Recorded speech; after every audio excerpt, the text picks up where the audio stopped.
students, how are you? This is your book, Oxford Reading Circle, book 8.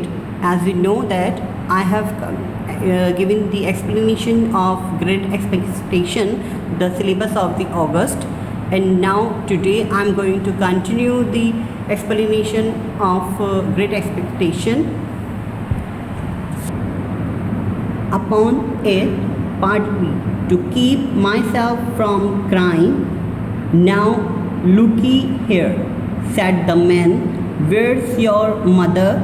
There, sir, said I. He started, made a short run, and support and looked over his shoulder. There, sir, I timidly explained also, Georgiana, that's my mother. Oh, said he, coming back. And is that your father, longer your mother? Yes, sir, said I, him too, late of his parish.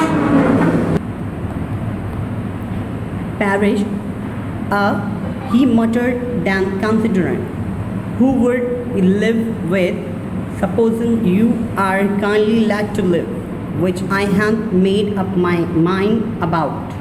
My sister, Sir, Mrs. Joe Gregory, wife of Joe Gregory, the blacksmith, sir. Blacksmith, said he, and looked down at his leg. After darkly looking at his leg and me several times, he came closer to my tombstone, took me by both arms and titled me back as far as he could hold me, so that his eyes looked most powerfully down into mine, and mine looked most helplessly up into his. Now look here, said the question being where you are to be let to live. You know what a file is? Yes, sir. And you know what whittle is? Yes, sir. He titled me over a little more, so as to give me a greater sense of helplessness and danger. You get me a file, he titled me again, and you get me whistle. He titled me again, you bring am both to me. He titled me again, or I'll have your heart and live out. He titled me again. I was dreadfully frightened and so giddy that I clung to him with both hands and said, if you would kindly please to let me keep upright, sir, perhaps I shouldn't be sick, and perhaps I couldn't attain more. He gave me a most tremendous dip and roll, so that the church jumped over its own weathercock. Then he held me by the arms in an upright position on the top of the stone and went on in these fearful terms. Therefore, stopping places when the rains were heavy or the tide was in. The marshes were just a long black horizontal line then, as I stopped to look after him, and the river was just another horizontal line, and nearly so broad, not yet too black, and the sky was just a row of long angry red lines and dense black lines intermixed on the edge of the river. I could faintly make out the only two black things in all the prospect that seemed to be standing upright. One of these was the beach by which the sailor steered, like an hoe cast upon a pole, an ugly thing when you were near it. The other gibbet with some chain hanging to it, which had once held a prey. The man who limping to onwards this later, as if he were the prey come to life and come down and going back to himself up again. It gave me a terrible turn when I thought so, and I saw the cattle lifting their hands to gaze after him. I wonder whether they thought to so. I looked all around for the horrible young man and could see no sign of him, but now I was frightened again and ran home without stopping. Now students, I'm going to give you explanation of these pages. Now I will start from the starting point, first page, just summarizing the whole chapter.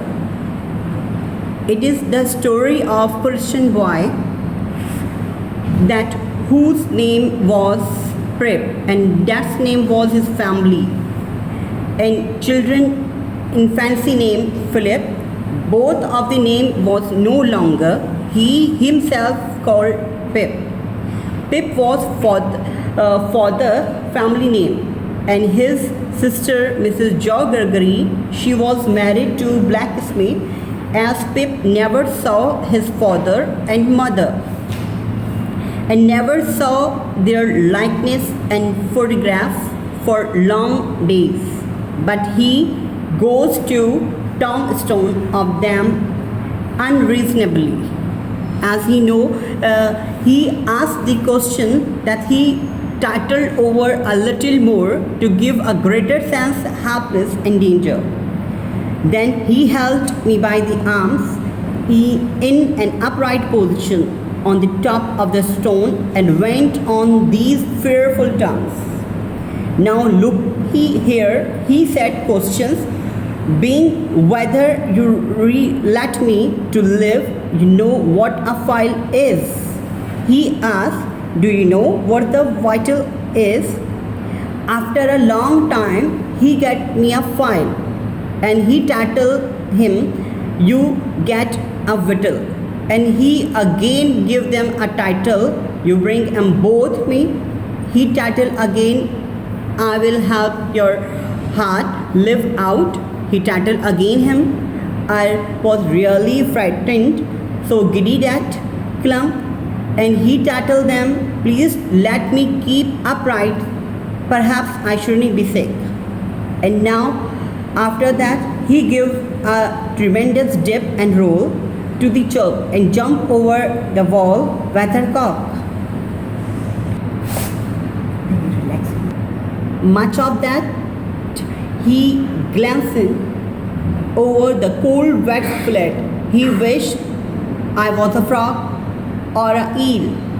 He wished sometime somebody hugged and shouldering body in both his arms. Sometimes he saw thing clasping himself as it bore himself together. And sometimes he came to the church wall and got over it, like men whose legs were numbed and stiff. So he was frightened of that person. He made best the use of his leg. He presently the look is still hanging himself in both arms and picking his way with his sore feet among the great stone dropped into the marshes here. But he said I would get the file, and he get him what broken bits of fur and would come him at the better in the morning. Then after he pursued the remember what she have undertook. He said, good night, sir, I faltered. Then after he was stepping the places horizontally, and again he is showing the intermixed edges of the river, and faintly make out the only two black things prospect that seem out to the standing upright. The chain was hanging in the one hand upright, the man limping on toward his ladder. He were prayed come to life. He come down and going back to look himself again and give a terrible turn. He was frightened when he turned him back to him the Pip. He thought so too. He looked horribly. Young men can sign him, but no was frightened again and home fighting stopping by them. So now students, I have completed the summarized the chapter of this August syllabus, the Great Expectation. Now we are going to move on the grammar tree book. Now student, it is the book of your grammar tree, and August syllabus is Journey Across the Arctic. Now I'm going to read out this passage. Read the following text and answer the questions that follow. Borge Osland crossed the North Pole from Russia to Canada. He walked, he skied, he swam, and he did it alone. He is an expert from his journal. The first week of the last big solo expedition of my life nearly defeated me. I had prepared for 2 years. I was in top shape. I was motivated. I was battle tested. I had trekked alone to the North Pole and across the South Pole in the previous years. I was ready for a triathlon from hell, a 12-40-mile ski, walk and swim from Russia to Canada, making me the first person to cross both poles alone. But only days after pushing off alone, the sledge with all my supplies began to break. Its runners come loose and skis Kevlar coating cracked and was worn by the sharp edges of new pack ice. I'd already survived one brutal night when the Arctic Ocean nearly swallowed my first camp. The next morning I couldn't find snow to melt for fresh water. Finally I spotted patches of frozen condensation on the leeward side of some ice block and scraped together enough for a cooking pot, a close call. But what about the sledge?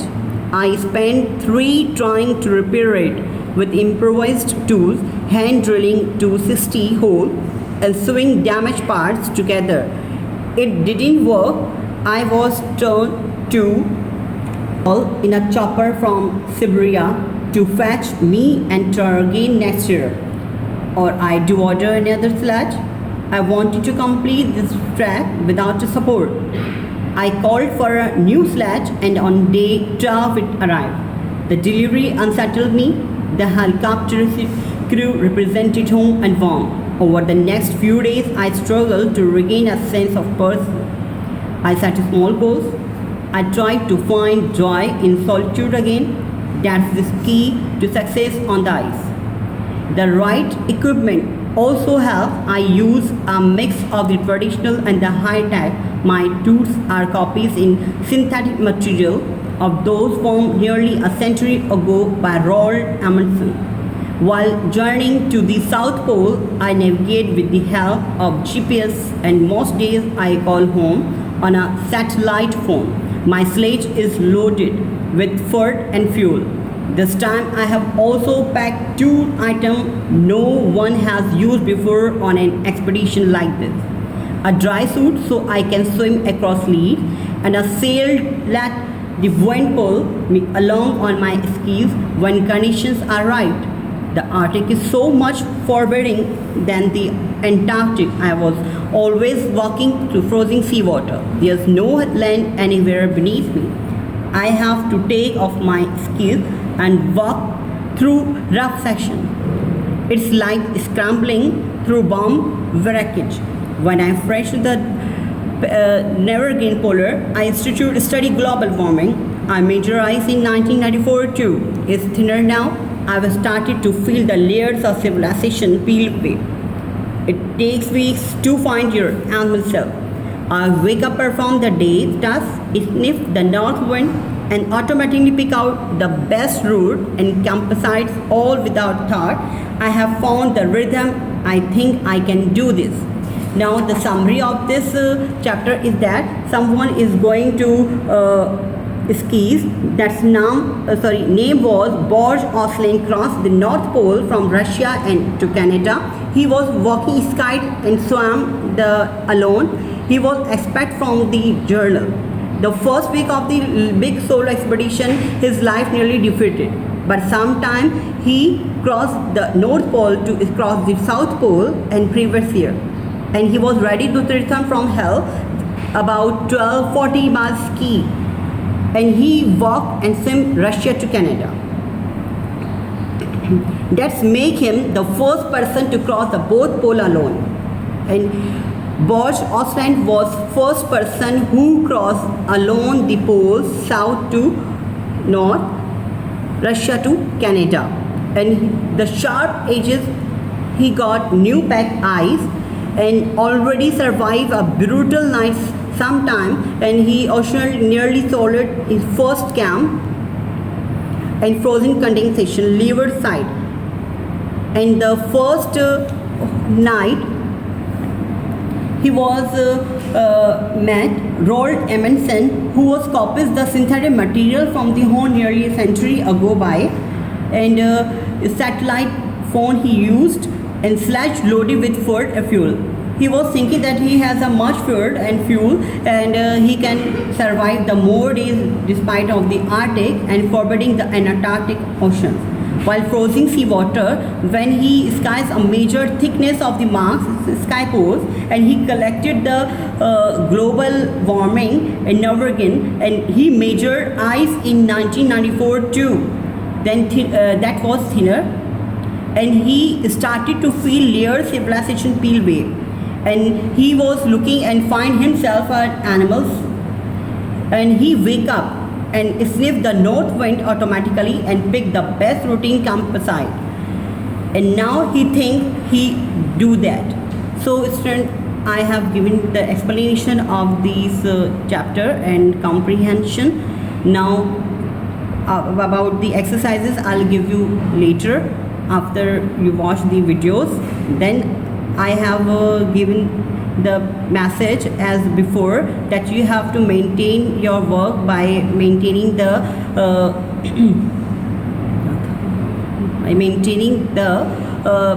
title page as you noted before. And now good day to you. Bye. Thank you.